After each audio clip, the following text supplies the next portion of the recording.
देवताओं और असुरों के बीच में जब समुद्र मंथन हो रहा था तो इस दौरान समुद्र मंथन से 14 रत्न निकले। जहां इन रत्नों में ऐरावत हाथी रत्न, कामधेनु गौ रत्न और अमृत जैसे दिव्य रत्न मिले, तो वहीं चंद्रमा को भगवान भोलेनाथ ने अपने सिर पर धारण किया। अब इन रत्नों में सबसे पहला रत्न निकला हलाहल विष रत्न, जिसे कालाकूट विष रत्न भी कहा जाता है। कहा जाता है कि भगवान शिव ने पृथ्वी की रक्षा के लिए स्वयं ये विष पी लिया था। इस दौरान जब उनके गले में इस विष ने अग्नि और जलन पैदा की, तो भगवान शिव ने इस जलन के प्रभाव को कम करने के लिए वासुकी नाग को गले में धारण किया। और तब से ही हजारों वर्षों बाद भी हम भगवान शिव के प्रतिमा में वासुकी नाग को उनके गले में लिपटे हुए देखते हैं। लेकिन अब वैज्ञानिकों ने एक बड़ी उपलब्धि हासिल करते हुए वासुकी नाग के अवशेषों को ढूंढ निकाला है। गुजरात के कच्छ जिले में साल 2005 में दुनिया के सबसे लंबे और सबसे भारी सांप के अवशेष मिले थे, जिसको लेकर अब एक बड़ी जानकारी सामने आई है। करीब 15 मीटर लंबे और 1 टन वजनी इस नाग की प्रजाति का नाम वासुकी इंडिकस है। इसकी खोज IIT रुड़की के वैज्ञानिकों ने की थी और हाल ही में इसकी पुष्टि एक विशालकाय सांप के रूप में हुई है। शोधकर्ताओं ने इस नाग की 27 रीढ़ की हड्डियों की खोज की थी।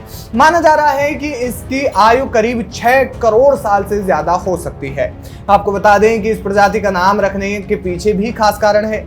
वासुकी नाम भगवान शिव के गले में लिपटे हुए नागराजा से लिया गया है। इसे सांपों का राजा भी कहते थे। वहीं इंडिकस शब्द का मतलब है भारत का। वैज्ञानिकों का मानना है कि नाग केवल भारत में ही पाया जाता था और अब विलुप्त हो चुका है। साथ ही यह दुनिया के सबसे लंबे नागों में से एक था। वैज्ञानिकों का मानना है कि इस समय के लंबे सांप भी इसके आगे कुछ नहीं है, क्योंकि वासुकी नाग की लंबाई करीब 50 फीट यानी कि लगभग 15 मीटर के आसपास आंकी जा रही है और इसका वजन 1 टन रहा होगा। आपको बता दें कि इस समय का सबसे लंबा सांप रेटिकुलेटेड अजगर है, जिसकी लंबाई करीब 6.25 मीटर तक है। वहीं आज तक का सबसे लंबा सांप साल 1912 में पाया गया था और इसकी लंबाई करीब 10 मीटर थी। यानी वासुकी नाग की लंबाई इससे करीब 5 मीटर ज्यादा रही होगी।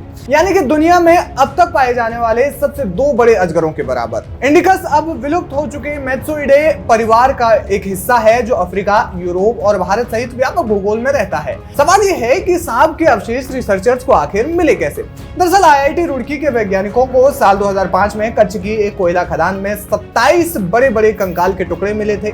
इनमें कुछ हड्डियां आपस में जुड़ी हुई थी। उस समय इसे मगरमच्छ जैसे किसी जीव के अवशेष समझा गया था, लेकिन करीब 20 सालों की रिसर्च के बाद वैज्ञानिकों ने कंफर्म किया है कि ये दुनिया के सबसे लंबे सांप के अवशेष हैं। हालांकि वैज्ञानिकों का कहना है कि लोग इसे समुद्र मंथन और वासुकी नाग से जोड़कर देख रहे हैं। आस्था का सम्मान है, लेकिन प्रामाणिकता के आधार पर दोनों में संबंध नहीं है, वैज्ञानिकों का ऐसा कहना है। लेकिन जब कथाओं में भी ऐसी बातें सामने आती हैं और फिर उसके बाद वास्तविकता में जब उसके प्रमाण मिलते हैं, वास्तविकता में जब लगभग वैसे ही चीज से मिलती हुई कोई शोध होती है, तो फिर वहां पर थोड़ा यकीन करना एक बड़ा सवाल बन जाता है। बहरहाल क्या कुछ कहना चाहेंगे आप इस खबर पर, हमें कमेंट करके जरूर बताएं। VK न्यूज, राष्ट्र के नाम।